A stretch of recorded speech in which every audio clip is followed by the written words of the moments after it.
Welcome back, everyone. What a dramatic finish to that England game. We reached the French semi-finals, and I think we got a lot to talk about in terms of the match performance. It wasn't all sunshine and rainbows, but again, there's a few common themes we've seen with this match. But yeah, how do you think it went? I think it went really well, especially in the second half. I think there's a lot to talk about in terms of the changes that Tuchel made. But yeah, we'll get into that in a second. But I think it was a good result. I think we grinded it out. I think we did deserve to win it in the end. But I was just really happy generally to see that Norway put up a really good fight, and they did give us some real trouble. Yeah, I think Norway, I'll be honest with you, there's times where they actually remind me of Spain. They hold on to a ball really well. They manage to pass in good spots, and I think England found it hard to press them and break them down. Obviously, there's some key players like Martin Odegaard, of course. He's great with the ball, especially holding on to it. Doesn't really get dispossessed as much. And I think the backline for Norway did a good job as well in terms of getting out of tight situations or situations where England tried to press. But one player, I think we all have to agree, has been very, very consistent and England rely upon is Jude Bellingham. Man, this guy, he's coming up clutch. He's getting England out of jail. I mean, England went 1-0 down, got the equaliser before half-time, which I think is very, very important, especially before half-time. Yeah. Second half, it looked like Norway was dominating. And then what happens? England just score out of nowhere. They're still grafting, still getting the results out. And I think, the subs that were made, I think every single one made an impact on the game. I think Reece James going into right back, Jed Spence coming on. For me, I think Jed Spence was probably the best sub. I don't know. Who do you think the best sub was for you? I think I want to say Jude Spence, but I'm going to go with Reece James because of where he came on initially and then how he transitioned into right back. But he done a job in the middle, was dictating with passes, and then done a job at right back, was getting the ball, winning it off Nusa, who we know is a really, really good player, really, really good left wing attacking threat, but managed to kind of lock him up and still keep that ball flowing, keeping the passes going to Saka, trying his best to make those overlapping runs, getting a few crosses into the box. So in my personal opinion, I'm going to say Reece James. But I think Jed Spence is definitely a good shout as well. Yeah, I think Jed Spence, just the pace. I mean, Norway have got some fast wingers, Oscar Bob, Nusa, very, very quick. They actually made an impact when they came on as well. They had a few pops at the England goalkeeper, Pickford. But Jed Spence, when he came on, almost forced the error out of the keeper. Could have went the back of the net. And I think that's when the game shifted in England's favour. They looked a bit more electric. I think up front, there's not much going on, I'll be honest. The creativity, England don't really hold the ball well. I've noticed this World Cup. Obviously, I know we've won. I'm not here to say that England played bad, but there are a few grey areas which I think England need to address. I don't know if it's the players that weren't picked, like Cole Palmer. They've probably just done well in that situation, or Phil Foden. But I think Norway's attack going forward had better passing. I feel like they created a few opportunities for the wingers to come in and actually have a shot. Whereas England, I feel like it's a bit slow. And again, Bellingham thankfully came to the rescue. But I think with Norway as well, one thing I do know is they're definitely different from the Norway teams we've seen before. They have a good structure, good tactics, and I think that's what got them this far. And it wasn't an easy task. I did have England winning by 1 goal. And I knew that the way Norway play in that Brazil game, Brazil found it so hard to pressure them. And I knew England would find it a struggle as well, especially with the press. So I weren't wrong about that. But I think what's interesting enough, I don't know if you can agree, but after the 90 minutes was over, England started to play better. I don't know if it's because of the tiredness from Norway, but things looked a lot better for England after the 90 minutes. I think it was the whole idea of just the experience of the players. I think we've got a lot of experience in our squad. I think we've got a lot of players that have gone and pushed on past 90 minutes. And I think it really just showed. And I think I was about to add on to what you were saying. I think in terms of our squad, I mean, considering that we've managed to dig deep and get it after the 90-minute mark, it just kind of goes to show the resilience that we have, especially, coming from 1-0 down to then win 2-1. And I think it's a true sign of a fighter and some fire in our bellies that we want to go on and push onto this competition as much as we can and get to that final and hopefully win it. So I think it's a really good sign. Again, we're not discrediting Norway at all. They are a really good side. and they did put up a really good fight. And again, like you said, against Brazil, to go against Brazil and to play against them the way that Norway played. Again, people playing Norway as the underdogs.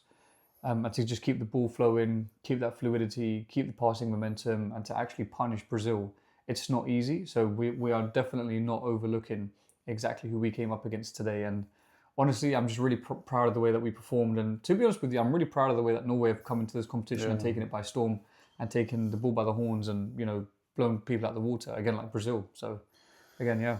I think Tuchel's selection for this England World Cup squad is proven to be the correct one, so far anyway. I think people probably, if they don't win the final, if they don't reach the final, I think people will start to question, should you have taken Cole Palmer, Phil Foden? But I think the way Tuchel's game plan is to invite pressure, from what I'm seeing anyway. Because we've been seeing it a lot of games in this World Cup. And I think England, they're a team that could just score out of nowhere. They're kind of doing what Arsenal did, obviously not to bring it to Arsenal, but Arsenal towards the end of the season, they'll probably get dominated most of the game, but then they'll score one goal out of nowhere and then hold on to that lead. And I felt like this is what they did this game.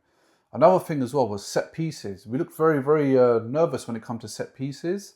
I don't know if Odegaard had a word with the set piece coach and gave him all of Arteta's dark arts, but a lot of corners, they had one that went in, but obviously, thankfully, it was chalked off because of foul on Elliot Anderson. But it was, it was quite worrying to see. But can we talk about him? Elliot Anderson? Yeah, Elliot Anderson, he's not the guy, man. No. This game, me and Cass were saying it during the game. I don't know. He looked very shaky. Didn't want to invite any pressure. Yeah. He looked very lackluster. He looked like he was a couple of steps behind the pace of the game. He was short for ideas. And I think there's one thing that you pulled up when you mentioned about his pass to Saka. There was a moment in the game, I think it was the 75th minute. Now, Reece James played the ball to Elliot Anderson. Saka's being man-marked by two players. Guys, yeah. And he passes it to Saka. While Saka's marked by two players, you could just easily turn around, just pass back to Reece James. You got someone else in midfield with you, pass to a centre-back. These are things that professional athletes do. But what he did is something which you do in like grassroots football. It was so weird to see, but he doesn't look like he's a £160 million player. I don't know what Enzo Maresca's got in store for him, but Elliot Anderson, he's not the guy. I'm just going to be straight up. He is not the guy. I feel like Kobbie Mainoo will do a better job than Elliot Anderson right now. I know we've won, but people might say, no, you need to cut him some slack. Towards the end of the game, he's good. No, he looks very timid on the ball. I do not trust him on the ball when he's going forward. He's a bit shaky. It's kind of like Miles Lewis-Skelly when he plays left back a little bit. I'm a bit worried. I think it's easy to compare him as well because you're playing with the likes of Jude Bellingham, Declan Rice, etc.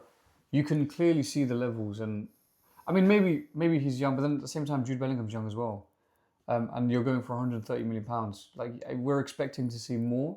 I mean maybe he's just having an off game. Who knows? I mean we'll see. Come the semi-final, but just one of those ones that me and Cass wanted to pick up on, and also something that I wanted to address was Konsa. Yeah, I think. Go on. I was just going to say in recent games, I don't know. He's just not, for me, felt like the one that should be in that position. And I know that I'm probably going to get slated in the comment section, and people are going to have a go at me or whatever. And you're more than welcome to do so. But me personally, as much as I dislike the team that he plays for, I do think Harry Maguire would have been. Thing is, Konsa played right back this game because of the injury and the red card. It's just I don't know. But he's got mistakes in him, and every player does. But in that position specifically, it's just you don't want someone who I understand what you're saying, but I think in his favour, he just won the Europa League with Aston Villa. Harry Maguire, we know when he puts on an England shirt, he's a different baller. He's not the Man United Maguire. This guy is the English Maldini. That's what they call him anyway. That's United fans, not me. Again, exactly what I'm saying. That I feel as though he should have been selected. But I mean, look, at the end of the day, we got the result. He looked very tired out there. Right back's not his natural position. So I think in this instance, I'll probably cut him slack. I think, when you have resources that you probably can't use, like you've got injured players, red cards, suspensions, it's quite hard, and you kind of have to make do with what you got. And I think that's what England had to do, especially at the back. I feel like out of all the weak spots in the team, I think defence is probably the weakest point England have. So I feel like when the Reece James came on and Jed Spence, they made a huge impact in the game. Yeah. But they're natural in that position. So it just shows a fit Reece James, a fit Jed Spence, we can definitely pile the pressure on teams, add a bit of pace in the back, cause some problems to wingers that run at us. I think Dan Burn coming on was a really good... Just to go back on what Cass was saying about the manager's decisions on the substitutions that he's made. I think bringing on Dan Burn into the latter stages of the game was really good because we know that Norway have got some really tall strikers and really tall players in general, and they can cause issues in the boxes if not from a set piece, then just a ball getting whipped in. But even towards the end, I think there was a ball that was like looping over where if the player had touched it down and he turned, there was about 3 players that he could have passed it to, the Norwegian player.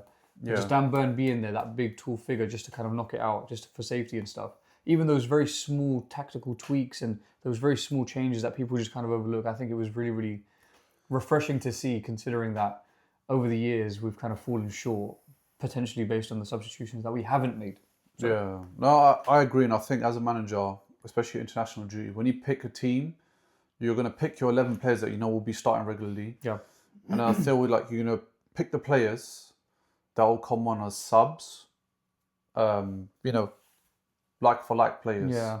But then you have another set of players which you bring on to see out the game. And I feel like that's what Dan Burn is. Because Dan Burn, he's got great experience in the Premier League. Yeah. Played well in Newcastle. No nonsense defender, tall, can understand the game. Yeah. And sometimes he's even played left back for Newcastle, considering his height. And he's not a traditional wing back. I'll probably say Konsa has a lot more pace than Dan Burn. But Dan Burn, to see out the game, he did a great job. Yeah, it's a reading for the game. Also, I was going to say Morgan Rogers as well coming on was a nice little cameo. Obviously, it was his shot that led to Jude Bellingham getting his second goal for the game, which was really nice to see. It's good. Eze as well getting some game time. Saka as well coming on second half. I was a bit surprised when I read that Madueke was going to start, but at the same time, I mean, Thomas knows what he's doing. Just to inject that pace early doors, get Madueke on the pitch, get him some minutes and stuff, and then bringing on the extra experience and expertise of Saka, who again put some really dangerous balls into the box, nice from the set pieces, causing some issues and stuff. What do you make of Harry Kane this game, though? What did you make? Harry Kane was very quiet, very quiet. I think both strikers were quiet. Haaland on one end was very quiet. Harry Kane on this end was very quiet. So I feel like that's how the team set up. England set up to make sure Haaland is at bay, and I think Norway did the same thing. I think in turn it's kind of like, because we saw a lot of action from the wingers on both sides, maybe it was like a tactical thing where let's lock up that striker, let's bring on the extra player for that striker 2-1, and then in retrospect you get the wingers free. I don't know, maybe I could be reading too much into it, but yeah, I mean, but the good thing is we're into semi-finals. We were doing a match prediction for that. And obviously, I'll be doing a watch-along as well, because I'm off work. So, watch-alongs will be back. But yeah, man, we're very, very close to that final. The promised land. Can Tuchel do it? Can Thomas Tuchel do a job which Gareth Southgate couldn't? Just have to wait and see, man. But yes, just want to thank everybody for tuning in. If you haven't already, make sure you subscribe, make sure you like, make sure you comment down below. We'd love to know your thoughts about the game and what you thought and anything that we didn't address, or things that you might agree with or disagree with. I'm going to get slated in the comments for sure. Please let us know. Till next time.